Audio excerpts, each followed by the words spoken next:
नाज़रीन आदाब, मैं हुसना, आप देख रहे हैं खास बात। सबसे पहले नजर डालेंगे सुर्खियों पर। आरएसएस की झैली तंजीम मुस्लिम राष्ट्रीय मंच ने मदरसों को लिखा खत, कौमी त्योहारों पर तिरंगा लहराने की गई अपील। मुस्लिम मिल्ली तंजीमों ने कहा, मदरसों को बदनाम करने की हो रही है कोशिश। अलीगढ़ मुस्लिम यूनिवर्सिटी के अक़लियती किरदार पर सुप्रीम कोर्ट में हुई समाअत। अक़लियती किरदार के मुखालिफ होने पर सुप्रीम कोर्ट का मरकजी हुकूमत से सवाल, कहा हुकूमत बदलने से मौक़िफ़ कैसे बदल सकता है।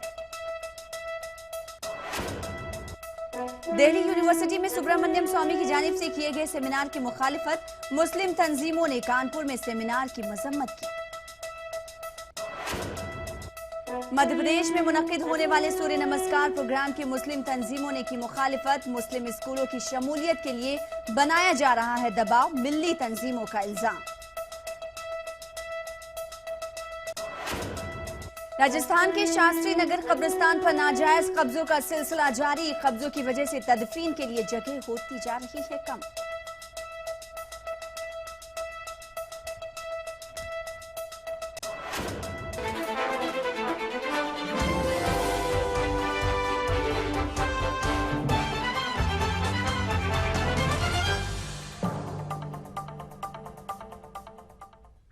तो खबरों की शुरुआत करेंगे, हेडलाइंस आपने मुलाहिजा फरमाई और सबसे पहले बात करेंगे डीयू की। दिल्ली यूनिवर्सिटी में सुब्रमण्यम स्वामी की जानिब से किए गए सेमिनार की हर तरफ से मजम्मत की जा रही है। कानपुर में भी मुस्लिम तंजीमों ने इससे लेकर नाराजगी का इजहार किया। कानपुर की मुस्लिम तंजीमों का कहना है कि ऐसे तालीमी इदारों में इस तरह का प्रोग्राम एक सोची समझी साजिश के तहत किया जा रहा है। यूनिवर्सिटी के अंदर 2 दिन का कॉन्फ्रेंस करना और पर्टिकुलरली उसका भी जो है राम मंदिर के निर्माण के लिए करना, स्टूडेंट्स को इन्वॉल्व करना, ये एक बहुत ही खतरनाक किस्म की हरकत है। ऐसा नहीं होना चाहिए। दिल्ली विश्वविद्यालय छात्रों के पढ़ने की जगह है, ना कि धर्म और जाति के नाम पर राजनीति करने की। अगर वहाँ डिबेट करना था माननीय सुब्रमण्यम स्वामी जी को, तो उनको डिबेट करना चाहिए कि एजुकेशन का स्तर कैसे बढ़ेगा। देश हमारा युवा है और युवाओं के बीच में इस टाइप के बरगलाने वाले, जो मामला सुप्रीम कोर्ट में लंबित है, जिसका फैसला सुप्रीम कोर्ट को करना है, उसके ऊपर बिला वजह विवाद खड़ा करने की, डिबेट करने की क्या जरूरत है वहां पर आपको सुब्रमण्यम स्वामी जी को।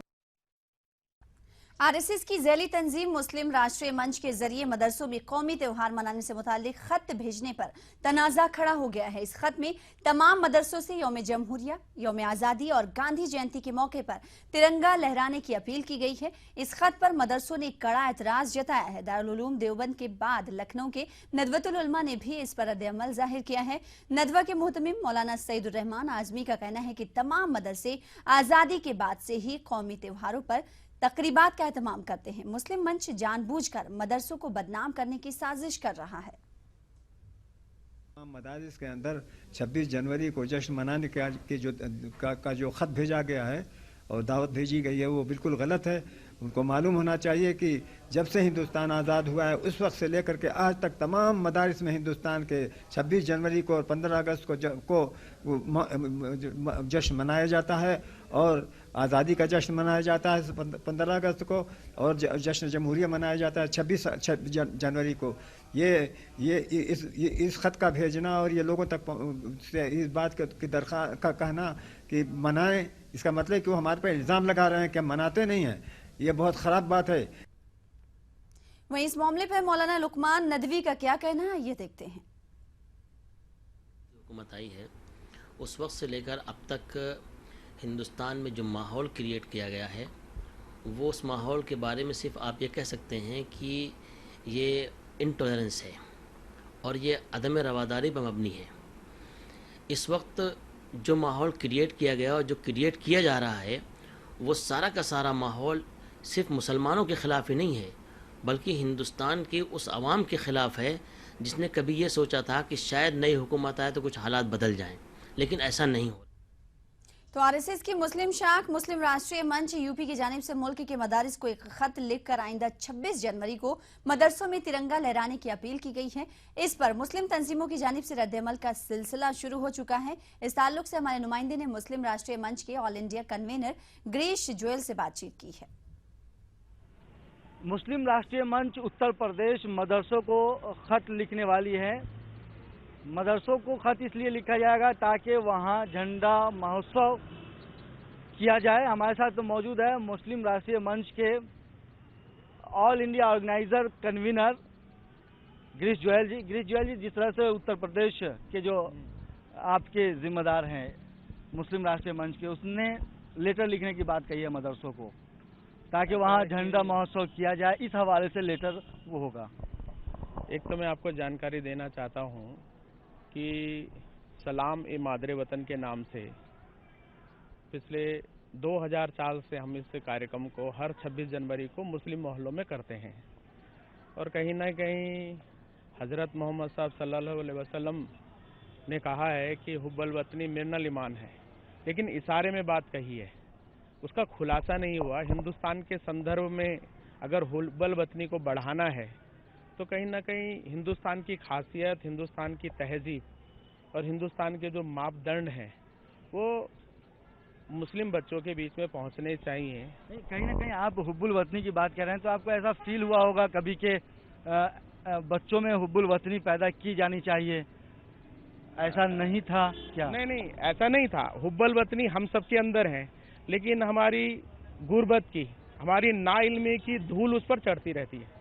बहुत शुक्रिया। झंडा महोत्सव आरएसएस का जो हेड ऑफिस है नागपुर में नहीं होता है, लेकिन हुब्बुल वतनी के जितने भी काम हैं वो आरएसएस का मकसद है, ऐसा कहना था हमारे जो मुस्लिम राष्ट्रीय मंच के ऑल इंडिया ऑर्गेनाइजर कन्वीनर हैं गिरीश गोयल जी का। दिल्ली से ईटीवी के लिए कैमरामैन प्रहलाद के साथ मैं तशामुल हसन।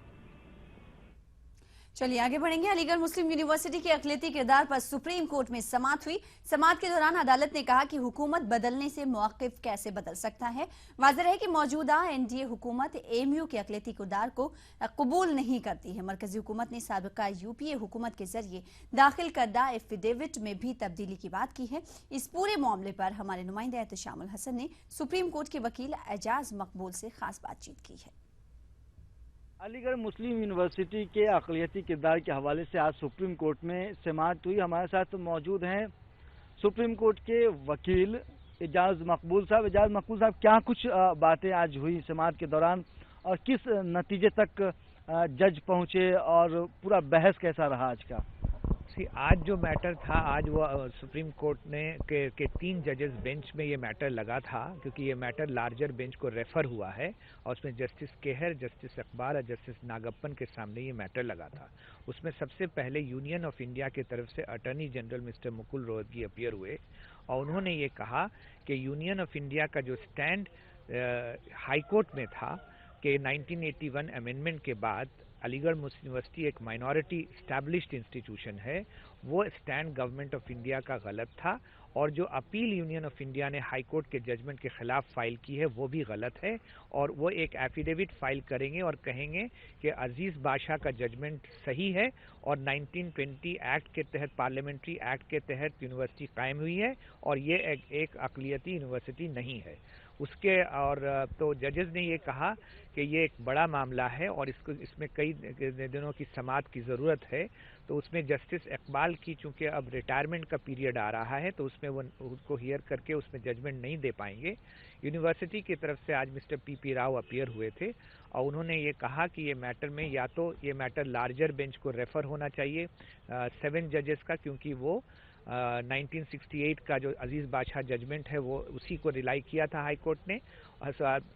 सुप्रीम कोर्ट ने ये कहा कि चूंकि ये मामला जस्टिस इकबाल के वक्त में फैसला नहीं दिया जा सकता है तो सुप्रीम कोर्ट ने इस मैटर को 4 अप्रैल के लिए 3 जजेस बेंच के सामने फिर से लगा दिया है। अब 4 अप्रैल को क्या कुछ हो सकता है, उसमें क्या बातें आ सकती हैं सामने? 4 अप्रैल को अब यूनियन ऑफ इंडिया, जिसने एक डायमेट्रिकली ऑपोजिट स्टैंड लिया है जो कि मेरे हिसाब से बिल्कुल गलत स्टैंड है, क्योंकि जब आपने एक स्टैंड लिया और मियरली एक गवर्नमेंट चेंज हो गई तो उसमें एक माइनॉरिटीज़ के खिलाफ आप एक स्टैंड ले रहे हैं, तो ये अब वो क्या एफिडेविट फाइल करेंगे इस पर डिपेंड करेगा। इन एनी केस जो अपील्स अलीगढ़ मुस्लिम यूनिवर्सिटी ने फाइल की है वो तो हियरिंग पे आएगी ही। उसमें सुप्रीम कोर्ट 3 तरह के फैसले कर सकता है। एक फैसला तो ये कर सकता है कि इस मैटर को लार्जर बेंच 7 जजेस को रेफर कर देना चाहिए। दूसरा फैसला सुप्रीम कोर्ट ये कर सकता है कि अजीज बादशाह जजमेंट पर इंक्यूरियम है, जो कि इस पर्टिकुलर अमेंडमेंट 1981 के अमेंडमेंट के बाद जो है वो लागू नहीं होता, एंड देयरफॉर वो Aligarh Muslim University can be a minority institution. और तीसरा फैसला ये कर सकता है कि जो हाई कोर्ट का फैसला सही है और 1968 का जजमेंट जो है वो अप्लाई करेगा, और देयरफॉर यूनिवर्सिटी जो है वो एक अक़लियती यूनिवर्सिटी नहीं रहेगी। तो खास बात का सिलसिला जारी रहेगा। रुकेंगे छोटे से ब्रेक के लिए, कुछ और खबरों के साथ जल्द हाजिर।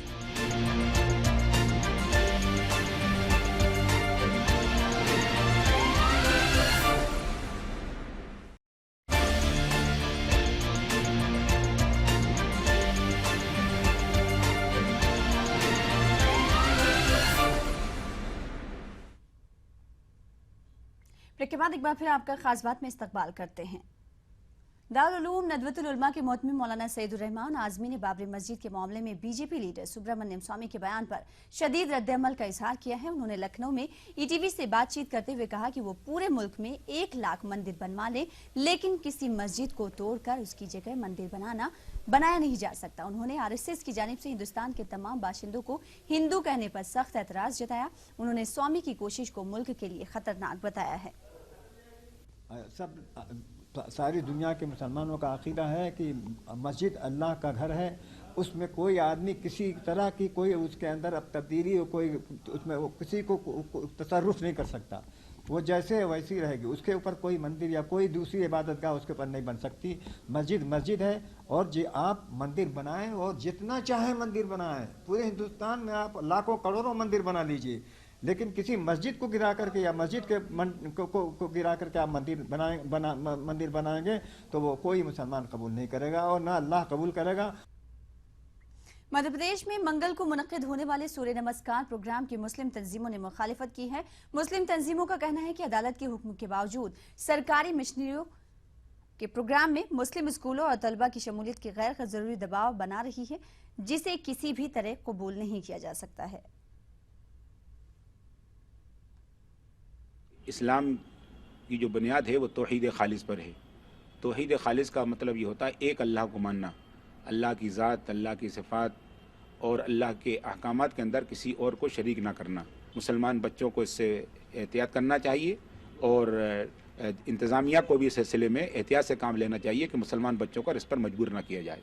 जहाँ तक सूर्य नमस्कार का ताल्लुक़ है, इस मुल्क की अक्सरियत के लोग उसको तस्लीम करते हैं और उनके यहाँ ये इबादत भी है, लेकिन मुसलमानों को जहाँ तक ताल्लुक़ है, मुसलमान अल्लाह के अलावा किसी को भी अपना माबूद और मस्जूद नहीं मानते, अपना आका और मालिक नहीं मानते। इसलिए मुसलमानों के लिए, ख़ासतौर से मुसलमान बच्चों और बच्चियों के लिए स्कूलों में, कॉलेजों में, तालीमी इदारों में इसको लाजमी करार दिया जाना, ये बिल्कुल हिंदुस्तान की रूह और इसकी मिली जुली जो तहजीब है उसके ख़िलाफ़ है। प्रवीण तोगड़िया के बयान पर मध्य प्रदेश के साबिक अक़लियती चेयरमैन ने सख्त रद्द-ए-अमल का इजहार किया है। साबिक चेयरमैन इब्राहिम कुरैशी ने कहा है कि तोगड़िया का बयान आपसी भाईचारा बरकरार रखने में रुकावट पैदा करने वाला है। वाज़ेह रहे कि प्रवीण तोगड़िया ने गुज़िश्ता रोज कहा था कि 5 लाख ईसाई और 2.5 लाख मुसलमानों ने अपना मजहब तब्दील किया है। तोगड़िया जी का बयान आया है टीवी पे कि उन्होंने 5 लाख ईसाइयों को और 2.5 लाख मुसलमानों को धर्म परिवर्तन करा दिया है। मैं उन्हें चैलेंज देता हूं कि वो उन 2.5 लाख मुसलमानों की लिस्ट जारी करें जिन्होंने इस्लाम धर्म त्यागा है और धर्म परिवर्तन करके अन्य धर्म को उन्हें स्वीकार किया है। मध्य प्रदेश इनकी कर्म भूमि बन चुकी है एक तरह से। पूरे मध्य प्रदेश में ही वो एक आदमी का नाम बता दें कि इस आदमी ने इस्लाम धर्म को छोड़ा है। इस तरह की बातें करके दोनों समुदायों के बीच में खाई पैदा करना अच्छी बात नहीं है। और मैं तो कहूँगा कि सरकार को उनके खिलाफ धारा 153 का के तहत प्रकरण दर्ज किया जाना चाहिए और उनको इस तरह के बयानबाजी से रोका जाना चाहिए। इसी के साथ रुकेंगे एक और ब्रेक के लिए। ब्रेक के बाद जल्द हाजिर होंगे।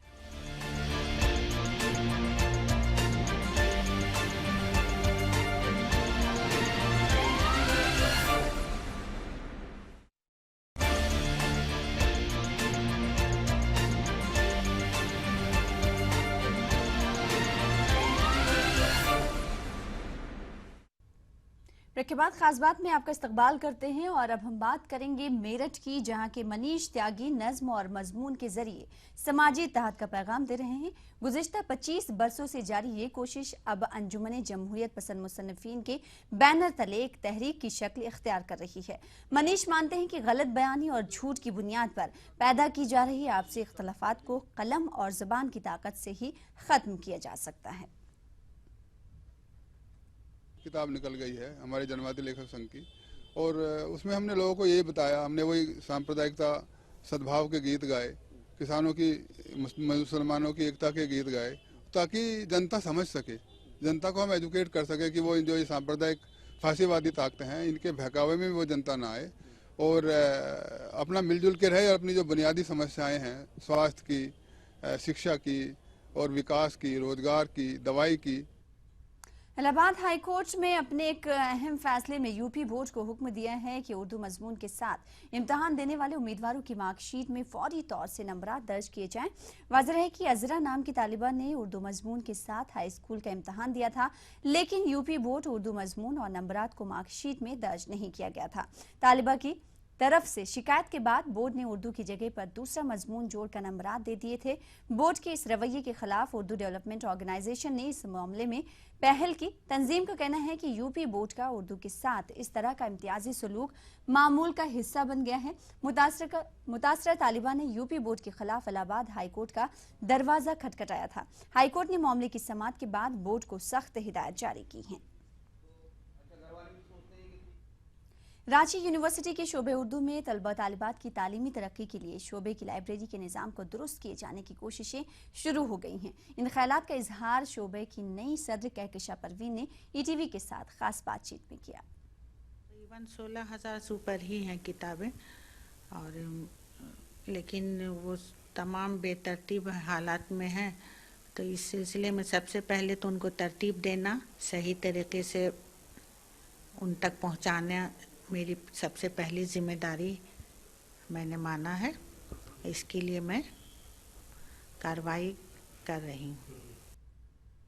गुलाम सरोवर की यौम पैदाइश के मौके पर कारवान उर्दू की जानिब से पटना में यौम उर्दू का इनेकाद किया गया। इस प्रोग्राम में वजीर आला नीतीश कुमार और आरजेडी सरबराह लालू प्रसाद यादव को आना था, लेकिन वो नहीं आए। हालांकि इस मौके पर प्रोग्राम में शिरकत करने आए रियासती हुकूमत के दूसरे वज़रा ने उर्दू के हक में अपनी आवाज़ बुलंद की। इस मौके पर उर्दू असातिज़ा से लेकर अक़लियती फलाह के कई प्रोजेक्ट पर अमली तौर पर काम किए जाने का अज़्म दोहराया गया।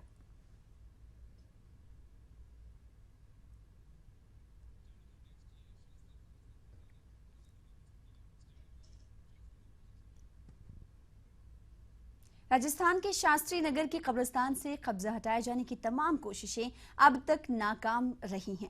18 साल में 3 रियासती सरकारें और 10 जिला कलेक्टर के अहकामात यहीं दफन हो गए।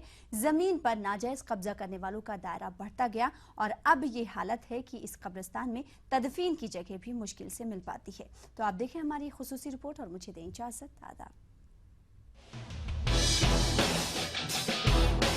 शास्त्री नगर कब्रिस्तान में 18 साल पहले नाजायज कब्जा करने वालों की मुखालिफत कर रहे लोगों पर पुलिस ने गोलियां चलाई थी, जिससे 6 अफराद की मौत हो गई थी। उस वक्त की रियासती हुकूमत ने राजेंद्र सक्सेना जांच कमीशन तश्कील दिया। कमीशन ने कब्जा करने वालों को बेदखल कर उनकी बाज़ाबादकारी की सिफारिश की। वक्फ बोर्ड ने बेदखल मामले की कागजी कार्रवाई की और जेडीए ने सीकर रोड पर उदयपुरिया में जमीन दी।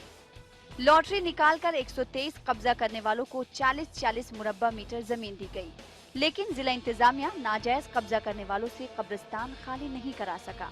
इसी खींचतान में उदयपुरिया की जमीन पर नाजायज कब्जा हो गया। प्रशासन जो है उसी की लापरवाही रही है, जबकि कानूनी प्रक्रिया आप ये देखिए कि विधानसभा के अंदर जब गृह मंत्री या सरकार विधानसभा में उसे मंजूरी दे देती है, उसके बावजूद आज 10 साल तक ये अतिक्रमण नहीं हटे, तो ये सारी जिला प्रशासन की लापरवाही है। गुज़िश्ता 18 सालों में जितनी भी कवायद अब तक की गई हैं, असल में उसका कोई नतीजा सामने नहीं आया है। हालात अबतर होते जा रहे हैं और शास्त्री नगर कब्रिस्तान सिकुड़ता जा रहा है। अफसरान को गुज़िश्ता सालों में कई मरतबा अदालत और आला अफसरान की हिदायत भी मिली, लेकिन जगह खाली नहीं हुई। शास्त्री नगर कब्रिस्तान के हालात को देखा जाए तो अब यहाँ तदफीन के लिए जगह कम पड़ती जा रही है। ऐसे में अब नए चैलेंजेस सामने आने लगे हैं। सबसे बड़ा चैलेंज है उस नई नस्ल का जो 18 साल बाद अब जवान होकर अपनी अलग घरेलू जिंदगी शुरू कर रही है। इसकी वजह से यहाँ आबादी भी बढ़ रही है और कब्जे में इजाफा होता जा रहा है। अब फिर से कब्जे का मुआयना किया जा रहा है और 132 कब्जा करने वालों से बढ़कर ये अब और ज्यादा होना यकीनी लगता है। हमारा मकसद ये है कि सिर्फ कब्रिस्तान खाली हो, इसमें कोई बीजेपी, कांग्रेस, कम्युनिस्ट या किसी का अन्य दल का कोई लेना देना नहीं है। हम मुसलमानों की बात है और हम लड़ना जानते हैं, आगे तक भी लड़ते रहेंगे। अगर खाली नहीं कराएंगे एक तो फिर आंदोलन करेंगे। सिर्फ कब्रिस्तान कमेटी के लोगों को हरेश करने के लिए कार्रवाई की जा रही है, लेकिन इससे हम दबने वाले नहीं। हम हमारा मुद्दा उठाए रखेंगे और जब तक कब्रिस्तान खाली नहीं होगा हम लड़ाई लड़ेंगे। शास्त्री नगर कब्रिस्तान को गुज़िश्ता 18 साल के लंबे अरसे में नाजायज कब्जे से खाली करवाना कोई बड़ा काम नहीं था, लेकिन इस दौरान ये मसला पेचीदा होता गया। सियासत होती रही। आज भी काउंसलर से लेकर पार्लियामेंट के इंतखाब में भी ये इशू जरूर रहता है। इतने लंबे अरसे बाद आखिर इसका हल कब निकलेगा? पिछले 18 साल से शास्त्री नगर कब्रिस्तान में अतिक्रमण का मामला गरमाया हुआ है, लेकिन यहाँ पर इस अतिक्रमण का अभी तक कोई इलाज नहीं निकल पा रहा है। जिला प्रशासन को कई बार आदेश मिल चुके हैं, कार्रवाई के लिए तैयारियां हो चुकी हैं, लेकिन इस कार्रवाई को आज तक अंजाम नहीं दिया गया। सिर्फ और सिर्फ इसे एक राजनीति का मुद्दा बनाया हुआ है। यहाँ पर अतिक्रमण आप देख सकते हैं चारों तरफ फैले हुए हैं। कब्रिस्तान में जगह घटती जा रही है, कब्रें बढ़ती जा रही हैं। ऐसे में यहाँ आने वाले नए मुर्दों को जो कब्र की जरूरत होती है उसके लिए जगह मुहैया नहीं हो पाती। अब जरूरत है कि जल्द से जल्द इस पूरे मसले के अंदर इस अतिक्रमण को हटाया जाए ताकि यहाँ आने वाले मुर्दों को जगह मिल सके और कब्रिस्तान के अंदर वो सुकून की नींद सो सकें। कैमरा पर्सन एडविन स्कॉट के साथ में अरबाज अहमद, ATV न्यूज़, जयपुर।